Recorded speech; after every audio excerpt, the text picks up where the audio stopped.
I knew JW Pay was well known for its vegan handbags, and it didn't surprise me that they also made shoes, but I was never interested in non-leather stuff on my feet for dress shoes. They rarely work out in my case. But when they came out with sneaker-style shoes, I raised an eyebrow. I thought these ballet-inspired shoes would be cute enough to get away with at work, at least on Fridays, and I was right. They are sweet, and people have swooned at them, and they are very comfortable indeed. A few caveats, though. One, the shoes take a moment to get on. I'm spoiled because most of my shoes are slip-ons.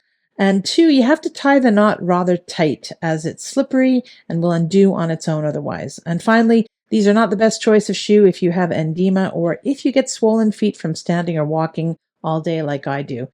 I like to wear compression socks or tights with these, but that kind of sucks in summer. They are original-looking shoes, and they wear like sneakers, very comfy. And like other JW Pay's designs, they're rather neat.